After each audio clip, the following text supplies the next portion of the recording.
Salut à tous et à toutes, cet été 2025 vient nous proposer des tonnes de suites de bons animés, donc comme à notre habitude, Kyoto et Nico sont là pour vous proposer un résumé complet des saisons précédentes pour vous permettre de reprendre le train en marche. Aujourd'hui, enfilez donc vos maillots de bain parce qu'on va parler de Grand Blue. Et avant de commencer cependant, sachez que vous pouvez soutenir notre travail en nous offrant un café sur la plateforme Buy Me a Coffee. Si c'est pas possible pour vous, pensez au moins à vous abonner, mettre un like et commenter la vidéo. C'est hyper important pour notre combat éternel contre le robot YouTube. Et sans perdre plus de temps, on commence directement ce résumé avec l'épisode 1. Pour commencer sa vie étudiante, Iori part vivre chez son oncle dans une petite ville proche de la mer. Alors qu'il aperçoit une magnifique jeune fille en maillot de bain, il sent enfin que sa jeunesse va commencer, et plein d'espoir pour l'avenir, il part rejoindre son oncle dans son magasin de plongée. Il y est alors confronté à une armée d'hommes musclés à moitié à poil et décide donc de rentrer chez lui.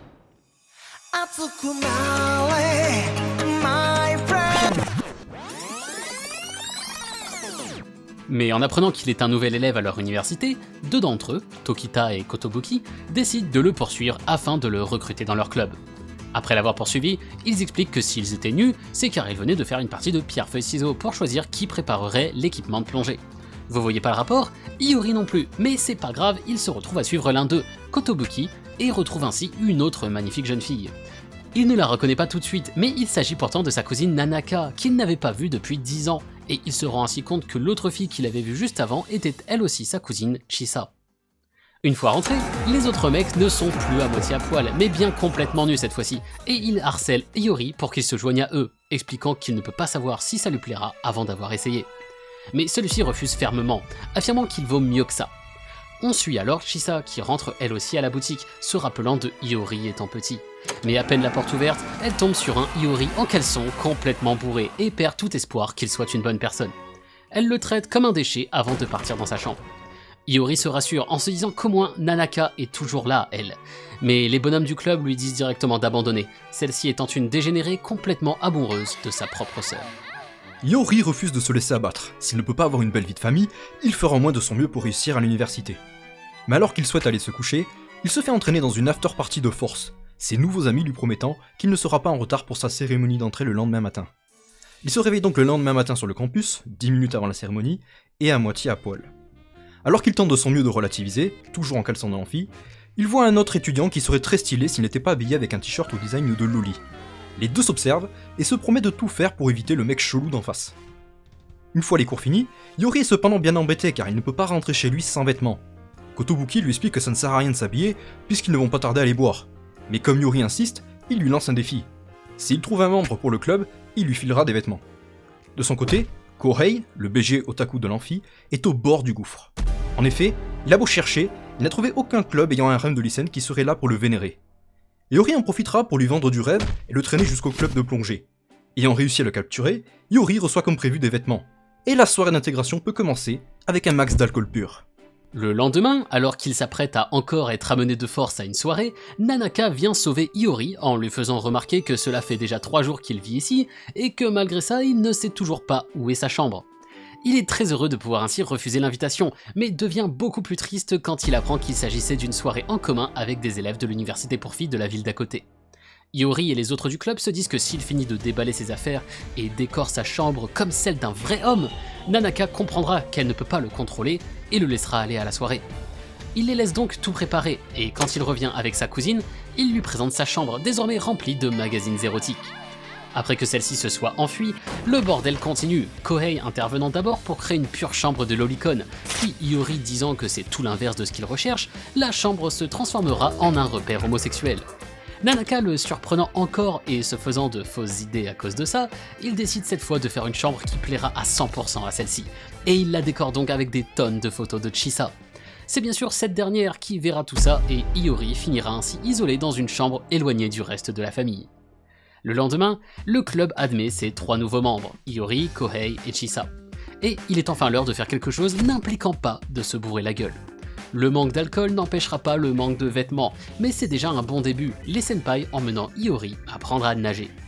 Il galère d'abord à apprendre à ouvrir les yeux, mais quand il y arrive enfin, c'est pour être confronté à un festival de la saucisse, et il en arrive même à ne juste plus avoir envie d'aller sous l'eau.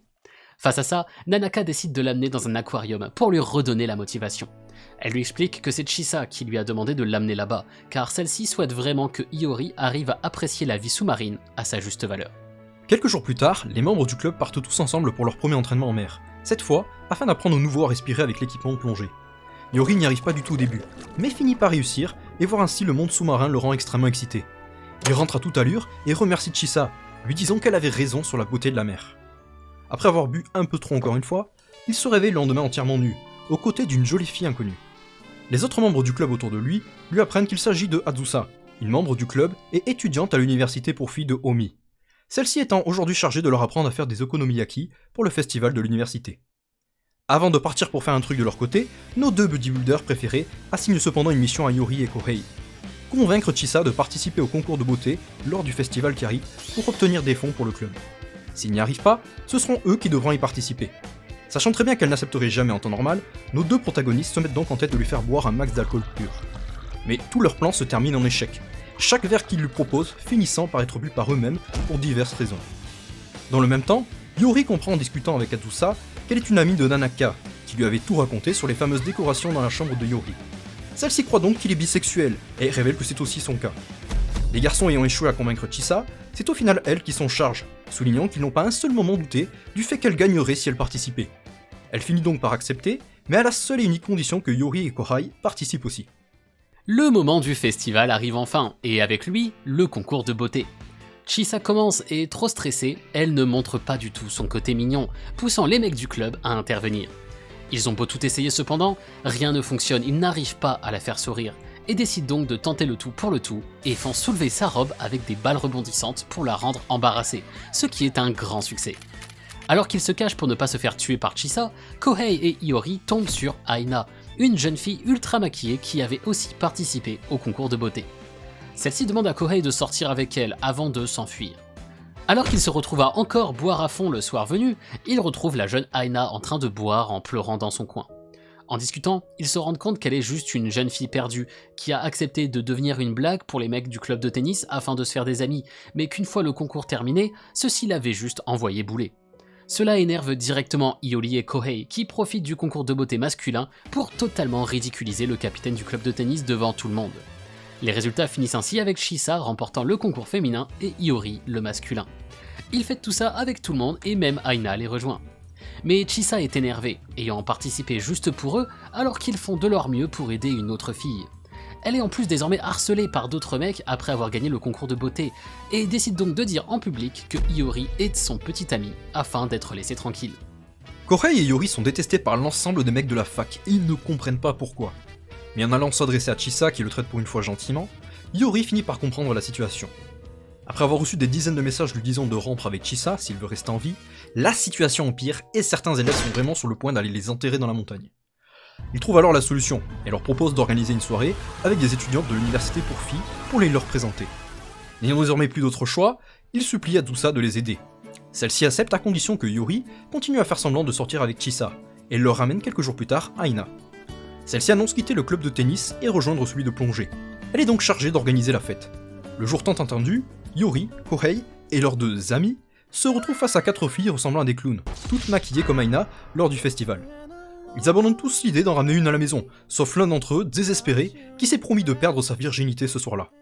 Les 3 autres proposent donc un jeu de support digne de l'équipe de France, enchaînant les passes décisives, malgré l'apparence horrifique de ces filles en face. Ils finissent cependant par apercevoir un selfie des filles sans leur maquillage, se rendant compte que, sous leur couche de peinture, elles sont tout à fait mignonnes. On peut donc dire adieu aux passes décisives, c'est désormais chacun pour soi. La soirée finit donc cependant sur un échec retentissant, seules les filles s'étant bien amusées, décrivant ça comme une sortie au zoo. Aina rejoint officiellement le club, et bien qu'elle dise être là par intérêt pour la plongée, elle se rend vite compte que quelque chose ne va pas du tout avec ce club. Seule Chisa l'approche, toute heureuse d'avoir enfin quelqu'un avec qui parler de sa passion. Le lendemain, il est l'heure pour Kohei et Iori de commencer les révisions pour le test afin d'obtenir la licence de plongée. Ils apprennent ainsi les signes de main avant d'aller pratiquer pour la première fois une véritable plongée en groupe, Iori se retrouvant avec Chisa. Celle-ci change complètement de personnalité sous l'eau et devient très sérieuse, faisant de son mieux pour offrir à Iori la meilleure expérience possible. Après un épisode à faire des matchs de tennis contre le club concerné, les membres du club de plongée décident de fêter leur victoire avec un voyage à Okinawa. Des préparations sont cependant nécessaires, et après avoir fait divers petits boulots et acheté du matériel, ils peuvent enfin décoller. Une fois arrivés, ils commencent bien sûr par profiter de la plage, mais la nuit venue, un problème fait surface. La chambre des garçons est trop petite, et Iori se retrouve à devoir dormir avec Nanaka et Azusa. L'excitation de la situation l'empêche de dormir, mais lui permet aussi de réviser à fond pour le test de connaissance de la licence de plongée du lendemain. Et tous les membres du club passent le test haut la main. Il commence ensuite à enfin pratiquer la plongée, pour de vrai, apprenant l'importance de la sécurité avant tout. Mais un autre problème se pose, Iori pourrait être le seul à échouer au test pratique de la licence de plongée. Nous arrivons doucement vers la fin de ce résumé. On vous rappelle donc que si vous appréciez cette vidéo, vous pouvez vous abonner, mettre un j'aime et la commenter, ça nous aide énormément. Et ceci étant dit, on peut reprendre. Ne souhaitant absolument pas que Kohei et Aina apprennent qu'ils risquent d'échouer au test, Iori cherche un moyen de s'entraîner loin des regards à enlever l'eau de son masque, point sur lequel il galère le plus. Pour cela, il demande notamment de l'aide de Chisa, mais Kohei et Aina n'entendent que des bribes de leur conversation, et croient qu'ils sont désormais dans une étrange relation SM.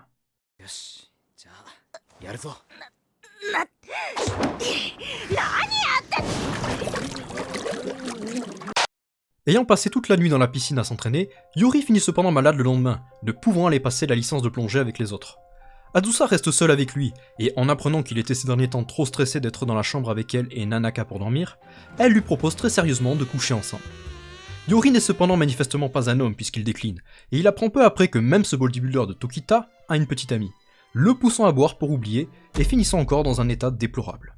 Le club se dirige désormais vers Miyakojima, une autre île de Okinawa. Iori n'ayant pas pu passer le test final et obtenir sa licence de plongée à cause de sa maladie, il se retrouve à devoir participer à des plongées peu profondes avec un autre groupe plutôt que de rester avec les membres du club. Remarquant qu'il semblait déprimé toute la journée, Chisa décide de skip la dernière plongée du jour pour rester avec lui et le réconforter. Cela leur permet de discuter, Iori expliquant être devenu passionné de ces moments avec tout le monde. Une fois rentré à l'hôtel, il est cependant temps de faire un otori, une tradition spéciale de Okinawa consistant à boire un maximum d'alcool, ce qui ne change donc pas trop des habitudes de nos personnages et vient mettre un terme à cette saison 1 forte en émotions. Grand Blue est le meilleur animé de comédie de tous les temps pour nous, donc on a vraiment très hâte de voir cette saison 2. Dites-nous en commentaire quels animés vous voudriez que l'on résume à l'avenir, on n'est pas encore décidé donc ça nous aidera à choisir. Et sur ce, nous on vous laisse et on espère vous retrouver très vite pour la prochaine vidéo.